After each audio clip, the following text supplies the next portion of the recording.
ओम ब्रह्मा मुरारी त्रिपुरांतरकारी भानु शशि भूमि सुधो बुधश्च गुरुश्च शुक्र शनि राहु केतव सर्वे ग्रह शांतिकरा भवन्तु।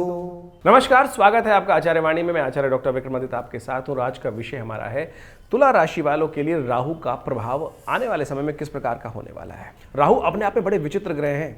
तुला राशि वालों के दृष्टिकोण से देखा जाए तो ये राहु का प्रभाव जो है बड़ा ही विचित्र है, और ये जहां जाने वाले हैं ना, वो जाने वाले हैं आपके पंचम भाव में, और चल रहे हैं वो छठे भाव में।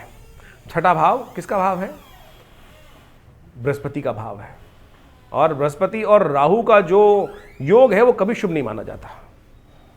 बृहस्पति और राहु का योग बड़ा विचित्र माना जाता है। बृहस्पति जब भी राहु के साथ जुड़ेंगे तो वो कहीं ना कहीं दोष उत्पन्न करेंगे। अब चल क्या रहा था कि पिछले करीब 18 महीनों से बृहस्पति महाराज की राशि में चल रहे थे राहु।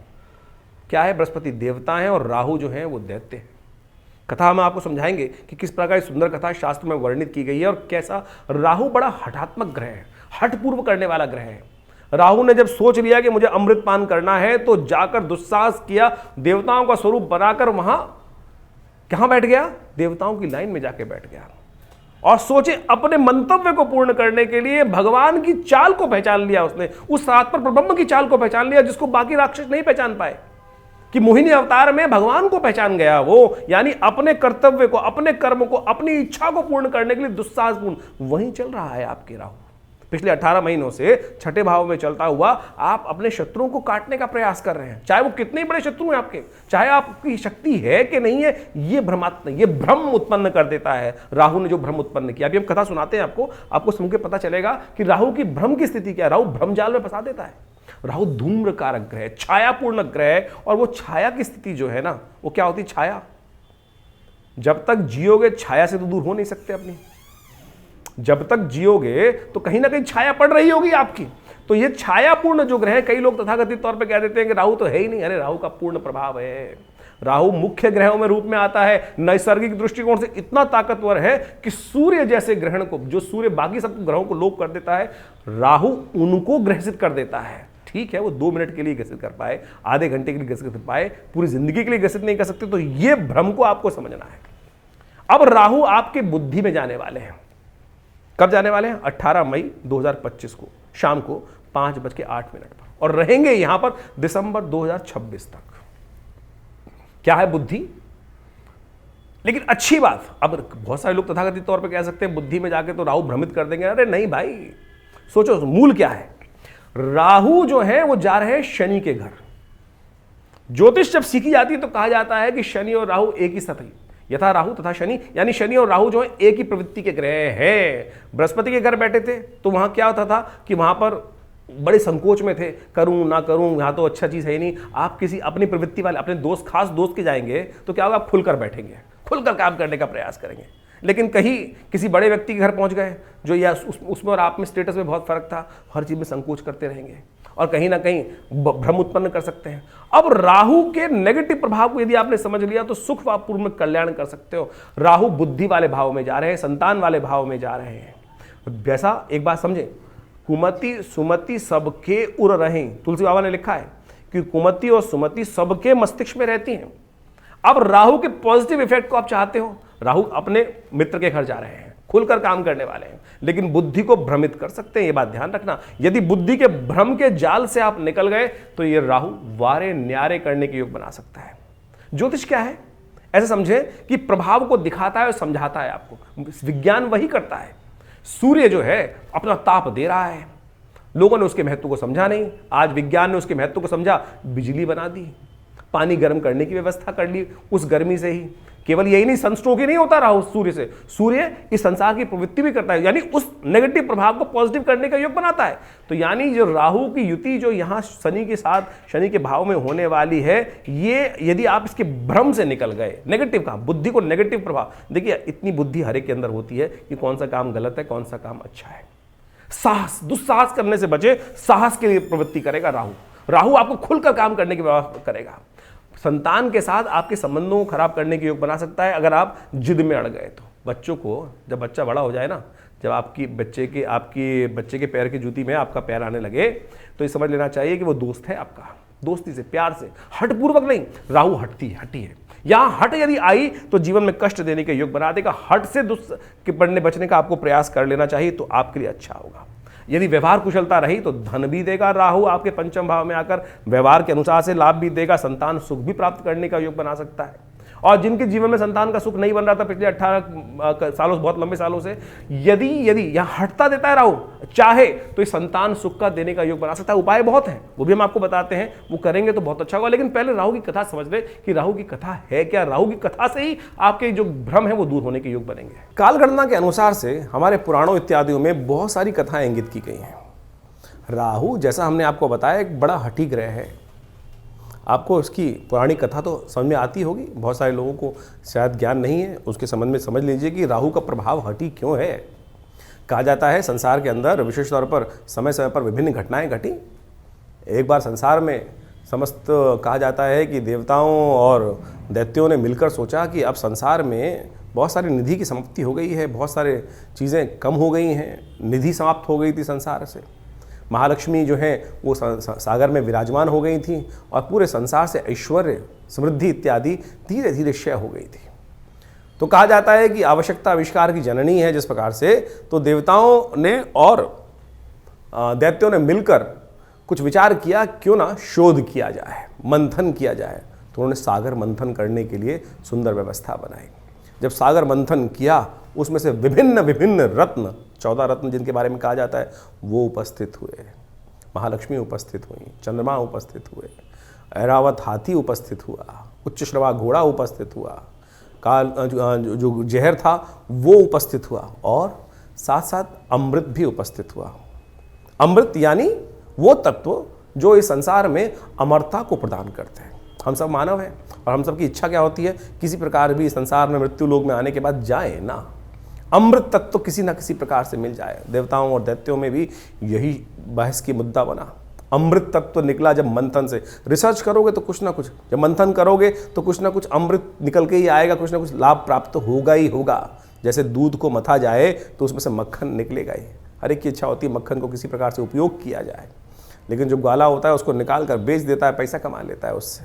उसी प्रकार से जब अमृत निकल कर आया तो अब देवताओं ने और दैत्यों में छीना झपटी शुरू हुई, और उस अमृत को प्राप्त करने के लिए कहा जाता है कि भगवान ने जब छुपा के बहुत दिन रखा गया, उसके बाद भी वो समाप्त नहीं हुआ द्वेष आपस में, तो भगवान नारायण उपस्थित होते हैं बीच में, और भगवान नारायण ने उपस्थित होकर सबको समझाया, देखो मैं बांटता हूँ, सबको इसको बांटने का प्रयास, सुंदर रूप से व्यवस्था बनाई, और मोहिनी रूप भगवान ने धरा और कहा। भगवान अब सोचे कि बहुत सारे लोग भ्रांति उत्पन्न कर सकते हैं कि मोहिनी रूप धर के तो एक तरह से छल किया गया।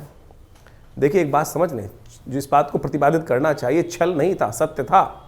इसलिए था कि दैत्यों को अगर आप दे देते, गलत व्यक्ति के हाथ में यदि पावर दे दोगे, इस वक्त विश्व की सबसे बड़ी जो मिसाइलें हैं किसी गलत व्यक्ति के हाथ में आ जाएं, तो वो क्या करेगा, विश्व को डरा धमका कर सब कुछ अपना वर्चस्व स्थापित कर लेगा। तो भगवान नारायण ने जो सुंदर व्यवस्था बनाई कि अमृत तत्व का उपयोग दैत्य किस प्रकार से करेंगे, देवता किस प्रकार से करेंगे, वो पहले से ही अच्छे से समझते थे।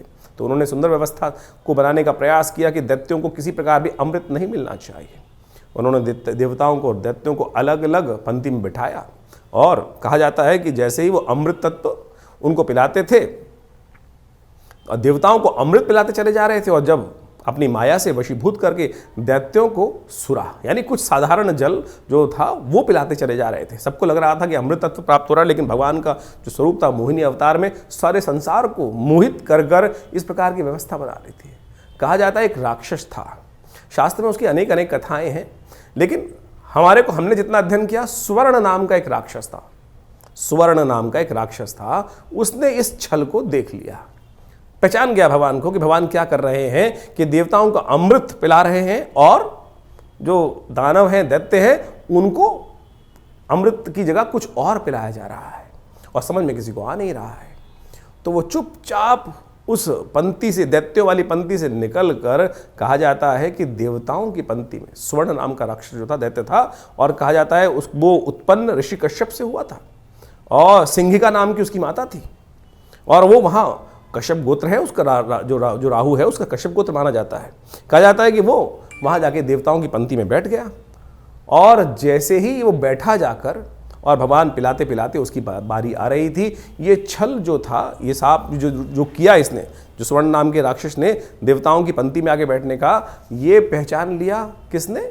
सूर्य ने और चंद्रमा ने। सूर्य और चंद्रमा ने ये सूचना देवराज इंद्र को दी, और देवराज इंद्र ने ये सूचना जैसे ही भगवान को दी कि भगवान आप जिसको अमृत पिलाने जा रहे हैं वो देवता नहीं, राक्षस है, दानव है, स्वर्ण नाम का राक्षस है। तो भगवान ने जैसे ही पान करवा रहे थे भगवान उस देवता स्वरूप में बैठे हुए उस राक्षस को, स्वर्ण को, तो उसने जैसे ही पान किया तो भगवान ने जैसे ही उसको मुंह में जा चुका था उसके अमृत जो था, भगवान ने चक्रधारी भगवान ने चक्र चलाकर उसकी गर्दन काट दी। जो मुख था वो राहु बन गया और जो अधोभाग था वो केतु के रूप में उपस्थित हो गया। तो समझे ये स्वभाव कैसा है।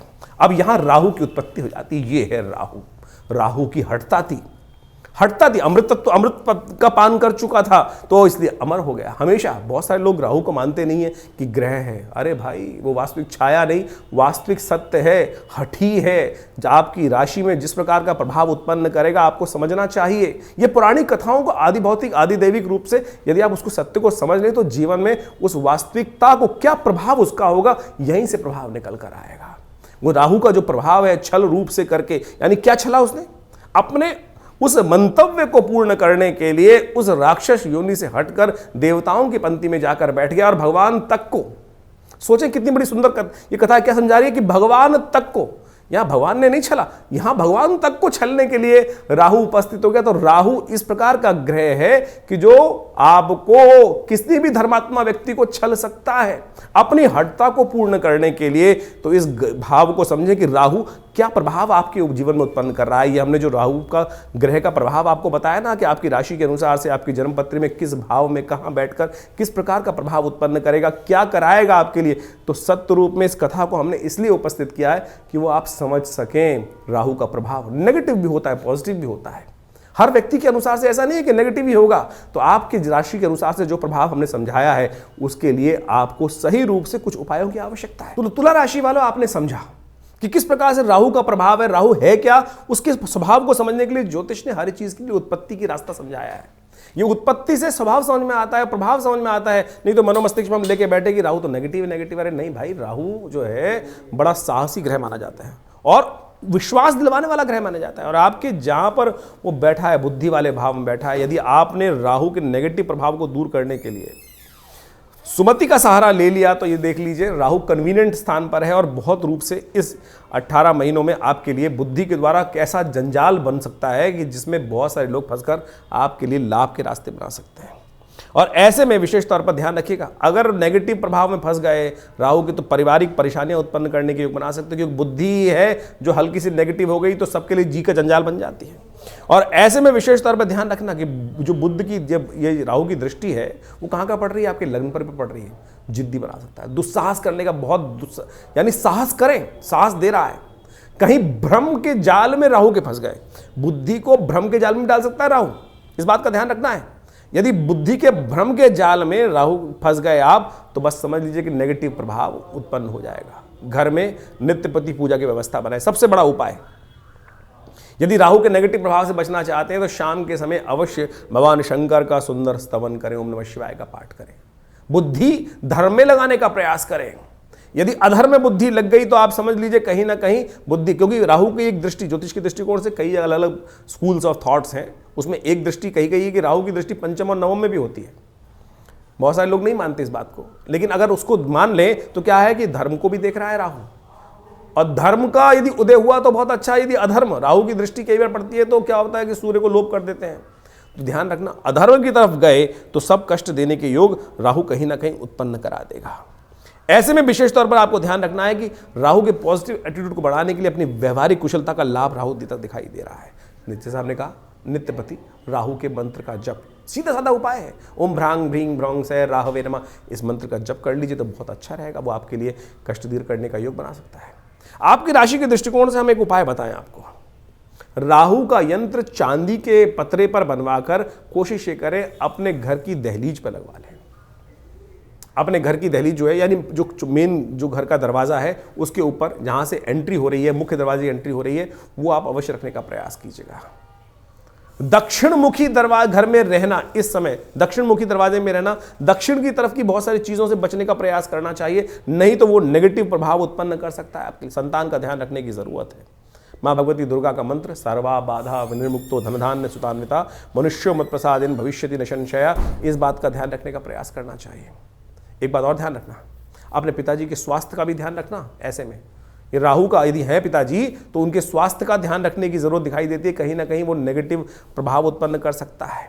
और ऐसे में विशेष तौर पर एक और ध्यान रखें, अपने घर के ऊपर एक बात ध्यान रखें, घर की छत पर पुरानी लकड़ियां इत्यादि ना पड़ी हो, उनको तुरंत साफ कराने का प्रयास करें। जितनी पुरानी घर की वास्तु की ऐसे में नेगेटिव प्रभाव रहेगा।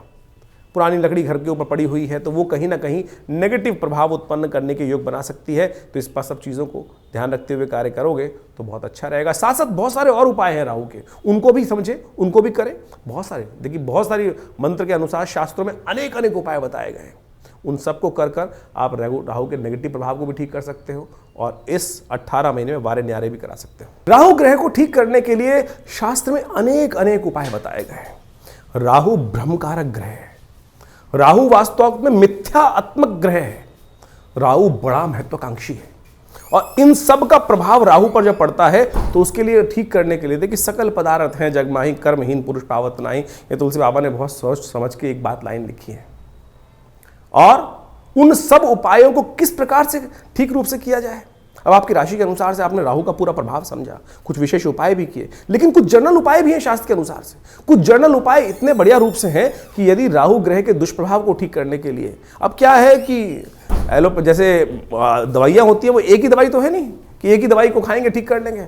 अब हर भ्रांति के व्यक्ति को ठीक करने के लिए 5 उंगलियां बराबर नहीं है, अरबों लोग हैं और अरबों लोगों के हिसाब से अनेक अनेक उपाय। किसकी भ्रांति, किसी की दीक्षा, किसी का मंत्र में इच्छा ना हो तो वो राहु का उपाय कैसे करेगा, किसी की किसी और चीज में इच्छा ना हो तो वो कैसे राहु का उपाय ठीक करेगा। तो हम अनेक उपाय आपके समक्ष उपस्थित कर रहे हैं। देखिए, वैसे तो सबसे श्रेष्ठ जो है वो जो उपाय है राहु के, वो तो मंत्र, दान और साथ में औषधि विज्ञान के अनुसार से जो उपाय बनते हैं वही बनाने चाहिए। 3 तरह के उपाय शास्त्र में सुंदर रूप से प्रमाणित जो बताए गए हैं, 3 कैटेगरी के उपाय, वो है सबसे पहला मंत्र, फिर दान और उसके बाद औषधि। प्रकृति से जो औषधि उत्पन्न होती हैं वो सब राहु के नेगेटिव प्रभाव को ठीक करने के लिए बहुत अद्भुत कार्य करती हैं।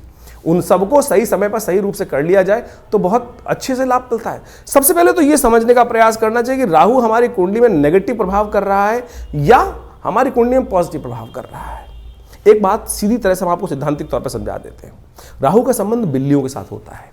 देखिए, यदि आपकी कुंडली में राहु नेगेटिव चल रहा है तो देखिएगा आपके घर के आसपास या तो बिल्लियां रो रही होंगी, बिल्लियां लड़ रही होंगी, रात्रि में बिल्ली के रोने की आवाज़ आती है, बिल्ली के लड़ने की आवाज़ आती है, तो समझ लेना चाहिए आपका राहु का प्रभाव कहीं ना कहीं नेगेटिव चल रहा है। कहीं ना कहीं राहु का प्रभाव आपकी कुंडली में नेगेटिव है। और यदि आप अध्यात्म से विमुख हो रहे हैं, राहु का प्रभाव एक सबसे बड़ा है, राहु ग्रहण कारक ग्रह है। राहु सूर्य को भी ग्रसित कर लेता है, जैसे हमने आपको समझाया। नैसर्गिक दृष्टिकोण से सबसे ताकतवर ग्रह माना जाता है राहु ग्रह। कोई उसके आगे चलता नहीं है किसी का बस। यानी सबसे ज्यादा प्रभाव क्या होता है, सूर्य का ग्रह का प्रभाव होता है। सूर्य किसी हर ग्रह को अस्त कर सकते हैं, लेकिन राहु जिसको छायात्मक ग्रह रूप में माना जाता है, कई लोग तो मानते भी नहीं है। बहुत सारे लोग ये भ्रांति उत्पन्न करते हैं राहु ग्रह थोड़ी है, छाया है वो तो। अरे भैया, राहु का प्रभाव नैसर्गिक दृष्टिकोण से यदि आप पढ़ोगे, ज्योतिष की गणनाएं सीखोगे, तो सबसे ज्यादा नैसर्गिक दृष्टिकोण से बलशाली ग्रह जो है वो राहु ही माना जाता है। और कहा जाता है, जिस प्रकार समझें कि राहु सूर्य को भी ग्रसित कर लेता है।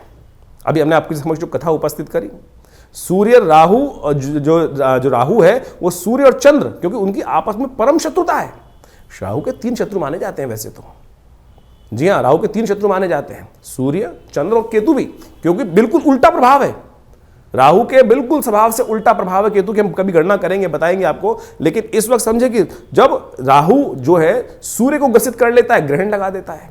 जो सूर्य सबको अस्त करता है उसको अस्त कर देता है, फिर चंद्र ग्रहण लगा देता है, तो सबसे ज्यादा बलशाली ग्रह माना जाता है। तो इसका प्रभाव बिल्कुल अवश्य होता है हर व्यक्ति के ऊपर। तो इसके प्रभाव को ऐसा हल्का नहीं समझना चाहिए। तो इस प्रकार से बहुत सारे उपाय शास्त्र में वर्णित हैं, उनको हम आपके समक्ष रखने का प्रयास करते हैं। उनमें से अनेक उपाय शास्त्र के अनुसार से कर सकते हैं। अब ये बात समझे कि जो किस प्रकार से कब किया जाए उपाय। देखिए, हर ग्रह का समय है, हर ग्रह की एक दिन माना जाता है। जैसे सूर्य का सूर्यवार संडे है, सूर्य रविवार उसको बोला जाता है, चंद्रमा का सोमवार है, मंगल का मंगलवार है। इसी प्रकार से अब राहु और केतु का कोई ग्रह तो है नहीं, कोई समय तो है, कोई दिन तो है नहीं, लेकिन राहु का जो समय है वो है प्रदोष काल, सायंकाल जो प्रदोष काल है, सूर्य अस्त जब हो जाते हैं, अंधेरा नहीं होता है, जो वो करीब करीब 2 घड़ी का आसपास का समय, 45 मिनट के आसपास का समय, वो राहु का वास्तविक समय माना जाता है, जिसको पक्की शाम बोला जाता है। तो ऐसा समय जो है वही प्रदोष काल है। इसलिए संबंध किससे निकला? शिव के साथ संबंध निकला। प्रदोष काल जो है सबसे श्रेष्ठ माना जाता है शिव के लिए, समस्त दोषों से रहित काल माना जाता है। और ऐसे में शिव के की आराधना, समस्त प्रकार के दोष जो है ना, ग्रहों के प्रभाव जो है वो त्रिपुरारी हर सकते हैं। तुलसी बाबा ने कहा है ना कि जो त्रिपुरारी हैं वही हमारे जो जीवन को शुभ कर सकते हैं, समस्त दोषों को हर सकते हैं। त्रिपुरारी भगवान शंकर जो हैं वही समस्त दोषों को हर सकते हैं। तो भगवान शंकर की समस्त प्रकार की आराधनाएं जो हैं वो राहु के नेगेटिव प्रभाव को दूर करती हैं। तो शाम के समय भगवान शिव का सुंदर रूप से अभिषेक करना, दूध से करना, जल से करना, घी से करना, शहद से करना, ओम नमः शिवाय का जप करना, बिल्वपत्र अर्पित करना, रुद्राभिषेक करना। उपयुक्त ब्राह्मणों के द्वारा जब राहु का नेगेटिव प्रभाव चल रहा हो तो क्या कर लें? सबसे पहले रुद्राभिषेक कर लें भगवान का। ये बड़े सुंदर रूप से कार्य कर सकता है। और साथ साथ क्या करें? ओम भ्रांग भ्रींग भ्रौंग, जैसा हमने आपको बताया अभी कुछ देर पहले, ओम भ्रांग भ्रींग भ्रौंग से राहवे नमः, ये राहु का बहुत अच्छा मंत्र है, इसका जप कर लिया कीजिए। एक और राहु का उपाय प्रभाव बताएं। राहु का मंत्र जप जो करें रुद्राक्ष की माला से कर सकते हैं, वो कोई दिक्कत नहीं है, लेकिन बड़े शुद्ध रूप से करें। बड़ा सीधा साधा मंत्र है, ओम भ्रांग भ्रींग भ्रौंग से राहवे नमः। एक काम और कर सकते हैं, जो पूजा वाले नारियल होते हैं ना, जब राहु का नेगेटिव प्रभाव किसी प्रकार भी ठीक ना हो रहा हो तो एक काले कपड़े में शनिवार के दिन रात्रि के समय शाम को जब सोएं तो अपने सिराने 4 पूजा वाले नारियल काले कपड़े में लपेट के रख लें और सुबह किसी चलते पानी में उसको प्रवाहित कर दिया करें। ये राहु का बहुत अच्छा नेगेटिव प्रभाव को दूर करने के लिए अद्भुत उपाय है। और साथ साथ एक उपाय और हम बताने का प्रयास करें। मां दुर्गा की सुंदर आराधना भी राहु के नेगेटिव प्रभाव को ठीक करती है। एक बात और समझ लें, किसी प्रकार का तामसिक आहार, किसी प्रकार का गलत भावों में जाना, ये राहु के नेगेटिव प्रभाव को और बढ़ा देगा। राहु किसका प्रतीक है? अभी हमने आपको कथा समझाई, राहु जिद का प्रतीक है। अभी आपके मनोभाव में यदि जिद आ रही है तो यानी वो समझ लीजिए राहु नेगेटिव प्रभाव उत्पन्न कर रहा है। इतना हटी कि जाकर भगवान के उस छल को पहचानने के बाद उस भी अपनी हटता पे अड़ा रहा। देखिए सामने किससे लड़ने जा रहा था? एक साधारण राक्षस भगवान नारायण से लड़ने के लिए उपस्थित हो गया और उनके विमुख जाकर यानी अपनी हटता, अपने मंतव्य को पूर्ण करने के लिए इतना हटी राहु ग्रह है कि जाकर वहां बैठ जाता है। उसको पता था मेरा क्षय होना निश्चित है, लेकिन फिर भी दाव खेल जाता है। तो ऐसा हटी राहु ग्रह है, उसको ठीक करने के लिए गोमेद रत्न बड़ा अच्छा है। 8 रत्ती का गोमेद आप धारण कर सकते हैं, लेकिन शुद्ध रूप से मिल जाए तो। आज की तारीख में तो रत्नों का ऐसा हिसाब किताब हो गया है कि वो लैब में बनाकर लोग बेच देते हैं, फिर वो कल्चर्ड है तो क्या उत्पन्न करेंगे। इसके साथ साथ आप राहु का जो प्रभाव है वो भी उसको ठीक करने के लिए कार्य कर सकते हैं। आप एक काम कर सकते हैं, कोयला लेकर यदि शाम के समय चलते पानी में उसको प्रवाहित कर दीजिए। कभी कभी ये उपाय कर लिया कीजिए। मूली का दान करना भी राहु के लिए बड़ा अच्छा उपाय माना जाता है। एक उपाय और बताया आपको हम, बड़ा सुंदर उपाय है। देखिए राहु जो प्रभाव है ना, वो भ्रम का प्रभाव है। भ्रम छाया कारक ग्रह है। राहु के उपाय को, राहु के नेगेटिव प्रभाव को ठीक करने के लिए काम कर सकते हैं आप नित्य प्रति। देखिए हमने जैसे कहा कि औषधि जो विज्ञान है वो बड़ा सुंदर है। अपने घर में गूगल की धूम्र उपस्थित किया करें। शाम के समय अवश्य काम करें कि एक कोयले का जो या लकड़ी का बना लीजिए कोयला, उसके अंदर हवन इत्यादि की सामग्री डालकर उस जो लकड़ी का कंडा है उसको रख लीजिए। या गोबर का जो विशेष तौर पर जो उपला बनाया जाता है उसमें आग लगाने के बाद उसके ऊपर थोड़ी सी गूगल अष्टगंध के अंदर आती है गूगल, एक पेड़ का गोंद होता है गूगल के पेड़ का, उसको डाल दिया जाए। ये बड़ा सुंदर प्रभाव है। राहु के नेगेटिव प्रभाव को धूम्र उपस्थित कर आप राहु के नेगेटिव प्रभाव को ठीक कर सकते हैं। राहु के विभिन्न कोण हैं। जो नैऋत्य कोण माना जाता है वो राहु का कोण माना जाता है। उस कोण को, घर को साफ रखने का प्रयास करें। गंदगी ना रखें उस कोण को। उस राहु जब नेगेटिव हो रहा होता है, समझ लीजिए उस कोण में घर में नेगेटिव आनी शुरू हो जाती है। उस कोण में कम से कम जूते ना रखें। नैऋत्य कोण में जूते ना रखने का प्रयास करें, गंदा न रखने का प्रयास करें। और तो और समझे, राहु का नेगेटिव प्रभाव जब हो रहा हो, घर के दरवाजे जो है वो क्या होता है, आवाज करने लगते हैं। ची ची ची की आवाज आने लगती है, चिटकनी खराब होने लगती है। तो उनको ठीक रखने का प्रयास करना। ये सब वास्तविक दृष्टिकोण से भी बड़ा सुंदर उपाय है। इनको रखने का प्रयास ठीक करेंगे तो बहुत सुंदर रूप से लाभ प्राप्त होगा। जो आपके घर में राहु क्या है, एक नेगेटिव ग्रह है और धूम्रात्मक ग्रह है। कोशिश ये करें आपके घर में गंदगी नहीं होनी चाहिए। जैसे आपके नहाने की जगह, स्नान करने की जगह है, वहाँ बहुत सारी, कई बार क्या होता है काई लगी है, कुछ लगी है, घर में बहुत सारी सीलन आई हुई है, तो समझ लीजिए राहु का नेगेटिव प्रभाव आपके जीवन में चल रहा है। उसको तुरंत ठीक करने का प्रयास करें। फटी हुई चप्पल पहन रखी है, ये राहु का नेगेटिव प्रभाव है। और अब क्या होता है कि व्यक्ति चलाए चले जाते दरिद्रता को पाल के रखते हैं, तो ऐसे में उनको ठीक करने का आपको प्रयास कर लेना चाहिए। यदि इन सब चीज़ों को हमने जो उपाय बताए उनको आप कर लें। राहु का यंत्र अपने आप में बहुत जबरदस्त चीज़ है। राहु के मंत्र से करीब 18,000 मंत्र को जप करके ओम भ्रांग भ्रीं भ्रौंग से राहवे नमः, इस मंत्र से सिद्ध करा हुआ राहु का यंत्र आप स्थापित कर सकते हैं। ये 1.5 साल तक बिल्कुल रूप घर में रखें। उसका नेगेटिव प्रभाव यदि सही रूप से जप हुआ है, बहुत सारे लोग तो जप ही नहीं करते हैं, केवल लिया और आज की तारीख में बाजार में जितने मिल रहे हैं राहु के यंत्र के रूप में उपस्थित किया गया, वो केवल आकृति नहीं है। उसको जो जैसे आप मान के चले मूर्ति प्रतिष्ठा की जाती है मंदिर के अंदर, तो मूर्ति को प्रतिष्ठा करने के लिए एक पूरा विज्ञान है, उसके अनुसार से पूजा पाठ कर 10-12 दिन तक उसकी व्यवस्था की जाती है, तब वो प्रतिष्ठित होती है। उसी प्रकार से यंत्र भी प्रतिष्ठा करने की सुंदर व्यवस्था बनाई गई है शास्त्रों के अनुसार से, तब तो वो जागृत हुआ, नहीं तो केवल वो आकृति है, नहीं तो केवल वो कागज का टुकड़ा है या जिस पे भी बना हुआ है उसका टुकड़ा है। यदि सिद्ध राहु के यंत्र को स्थापित कर आप चांदी के पत्रे पर लगा रहे अपने घर के द्वार पर लगवा दें, तो राहु के नेगेटिव प्रभाव को ठीक करने के लिए बहुत सुंदर रूप से कष्ट का निवारण करने का योग बन जाता है। तो ये छोटे छोटे उपाय हम आपको बताने का प्रयास कर रहे हैं। एक काम और कर सकते हैं आप, तांबे के लोटे में जल रखकर रात्रि में रखिए और सुबह सुबह उसको किसी कटीले वृक्ष में डाल दिया करें। ये राहु के नेगेटिव प्रभाव को दूर करने के लिए सबसे अच्छा उपाय माना जाता है। वट वृक्ष का संबंध राहु के साथ भी माना जाता है। वृक्षारोपण, किसी देवस्थल पर जाकर आपके द्वारा कोई वट वृक्ष लगाएं और घर के नैऋत्य कोण की तरफ लगाने का प्रयास करें। घर के नैऋत्य कोण की तरफ यदि आप कोई ऐसा बड़ा विशाल वृक्ष लगाकर दूर, घर से दूर, पार्क इत्यादि में नैऋत्य कोण की तरफ चलते हुए लगाएं और उसको नित्य प्रति पोषित करें, तो ये राहु के नेगेटिव प्रभाव को ठीक करने के लिए बहुत अच्छा उपाय कर सकता है। सीधे साधे उपाय जो हमने आपके समक्ष उपस्थित किए हैं, ये करेंगे तो बहुत अच्छा रहेगा। सबसे बढ़िया श्रेष्ठ उपाय भगवान शिव की आराधना, तिलोदक, तिल के जल से तिल मिलाकर उसके द्वारा भगवान का सुंदर अभिषेक, भस्म के द्वारा भगवान का अभिषेक करना, ये समस्त चीज़ों से राहु का नेगेटिव प्रभाव, देखिए इतने उपाय हमने आपको बताए, इनको समझ लीजिए, करेंगे तो बहुत सुंदर रूप से आपके नेगेटिव प्रभाव को ठीक करने के लिए राहु अद्भुत रूप से आपकी सहायता ही करेंगे, लाभ ही देंगे। तो ये आपने राहु का जो प्रभाव है आपकी राशि के अनुसार से समझा, लेकिन जन्मपत्री तो है, पूरे बहुत सारे ग्रहों का योगा योग का प्रभाव है, वो उसको समझना चाहिए। लेकिन एक स्पेसिफिकली ग्रह भी परिवर्तन कर जीवन में वारे न्यारे कर सकता है, इस बात को हमको समझना चाहिए। जन्मपत्री जो है बहुत ही वृहद वर्णन है ज्योतिष का, और उनमें अनेक योग आपकी जन्मपत्री में बने होते हैं, और जिनको विभिन्न शास्त्रों में पाराशर, जयमिन इत्यादि विभिन्न ऋषियों ने, विभिन्न संतों ने समय समय पर ज्योतिष के जो प्रकांड पंडित थे उन्होंने उपस्थित किया है। और उन सब ग्रहों की स्थिति को समझकर, यदि उन ग्रहों की स्थिति को समझें और उनका प्रभाव समझें और उसका प्रभाव हमारे पर किस प्रकार का होने वाला है, हम जिस वक्त जन्म लिए हैं, हमारे जन्मपत्री में जो ग्रहों का प्रभाव है वो किस प्रकार का है, यदि उसको सही समय पर समझ लिया जाए तो आने वाले समय को सही से समझकर जीवन के बहुत सारे कष्टों को दूर कर सकते हैं। कई बार क्या होता है कि जब भाग्य में बहुत कुछ कष्ट लिखा होता है तो हम सही जगह पहुंच नहीं पाते हैं। इसलिए भाग्य को, ज्योतिष विज्ञान जो है, ज्योतिष को विज्ञान कहा जाता है, ज्योतिष को शास्त्रों में जो विज्ञान की बात की गई है, देखिए सोचें कि आज नासा की जो गणना है वही हमारे ज्योतिष शास्त्र की गणनाओं को बिल्कुल मैच करती हैं। चाहे वो ग्रहण का प्रभाव हो, चाहे वो ग्रहों की दूरी हो, चाहे वो ग्रहों की गति हो, चाहे वो ग्रहों का जिस प्रकार से अस्त होना, दिखाई देना, किस प्रकार का योगा योग बनना है, कब, आज नहीं 100 साल बाद का भी गणना ज्योतिष शास्त्र के अनुसार से बताई जा सकती है, और वो बिल्कुल एग्जैक्टली मॉडर्न एस्ट्रोनॉमी के पॉइंट ऑफ व्यू से बिल्कुल एग्जैक्ट बैठती हैं।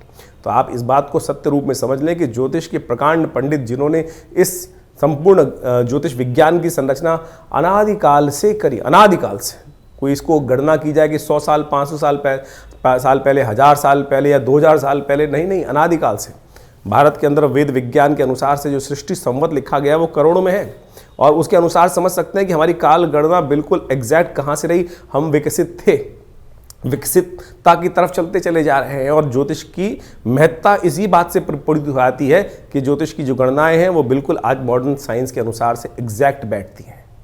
तो इस बात को हमें ज्योतिष विज्ञान को समझना चाहिए और ग्रहों की गणना के अनुसार से चीज़ों को समझते हुए कार्य कर लेते हैं। बहुत सारे लोग विडंबनाएं मन में उत्पन्न कर सकते हैं कि सब बकवास है, कुछ नहीं है, क्या नहीं है। ऐसे तो मॉडर्न जो हेल्थ पॉइंट ऑफ व्यू से जो मॉडर्न विज्ञान है उसके अनुसार भी बहुत सारी चीज़ जंजाल बन जाती हैं, और लेकिन जब भाग्य होता है तो सही दिशा सही डॉक्टर पे व्यक्ति पहुंच जाता है और उसके द्वारा बताए गए निदान को प्राप्त कर कर आरोग्यता प्राप्त कर लेता है। वही ज्योतिष विज्ञान है कि सही समय पर हमें सही समय की चाल समझ में आ जाए और उसका प्रभाव हमारे जीवन पे किस प्रकार का प्रभाव होने वाला है वो समझ में आ जाए, तो हम जीवन के वारे कष्टों को दूर कर सकते हैं, वारे न्यारे कर सकते हैं।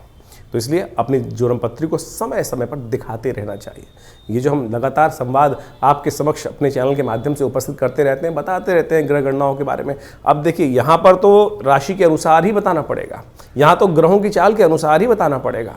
क्यों? क्योंकि अरबों लोग हैं संसार के अंदर, हर एक का भाग्य अलग है। बिल्कुल जो आपके मन में प्रश्न उठ रहा है कि हम जो ज्योतिष की राशि के अनुसार से बात करते हैं तो 12 राशियों में पूरे संसार को नहीं बांट सकते, बिल्कुल सही बात है कि उसको, लेकिन आउटर पेरिफेरियल तो सेट कर सकते हैं। क्या योग है, वो उस योग के अनुसार से समझ तो आ सकती है चीजें, लेकिन आपकी जन्मपत्री में किस प्रकार का योग कैसा बनने वाला है, कब बनने वाला है, उसको क्या निदान किया जाए, उसके लिए आवश्यकता है कि जो पर्सनल जो कंसल्टेशंस होती हैं, जन्मपत्री में विचार विमर्श किया जाए, वो समय समय पर परिवर्तन होता रहता है। और उसके लिए आप समझें, जानें, और उसके लिए पर्सनली आप आश्रम पे आ भी सकते हैं, संपर्क साध सकते हैं। यह आश्रम जमुनापार दिल्ली में स्थित है, विवेकानंद योगाश्रम, और यहाँ पिछले करीब 60-70 सालों से विभिन्न पराविद्याओं पर शोध चलता है। आचार्य श्री केशव देव जी महाराज के सानिध्य में रहकर हमको ये सुख प्राप्त हुआ कि जिसके द्वारा हमने इस ज्योतिष विज्ञान को उनसे बाल्यकाल से ही सीखा, समझा और उन विवेचनाओं को उपस्थित किया, बहुत सारे शोध किए, बहुत सारे मंत्रों का उपचार किया, बहुत सारे यज्ञ इत्यादि आज भी उसी रूप में चलते हैं। नित्य प्रति 8 घंटे यज्ञ चलता है विवेकानंद योगाश्रम में, जो आचार्य श्री केशव देव जी महाराज के द्वारा स्थापित किया गया। आप भी उस यज्ञ में समय समय पर जो कार्यक्रम होते हैं उसमें आके स्थित हो सकते हैं। विभिन्न ग्रहों के उपचार किए जा सकते हैं। विभिन्न ग्रहों की जो समस्याएं हैं उनके निदान जो है ना वो अनेक रूप से बताए गए हैं। सबसे बढ़िया मंत्र जप, यज्ञ, यंत्र, दान इत्यादि बताए गए हैं। औषधि के अनुसार से बहुत सारे उपाय बताए गए हैं।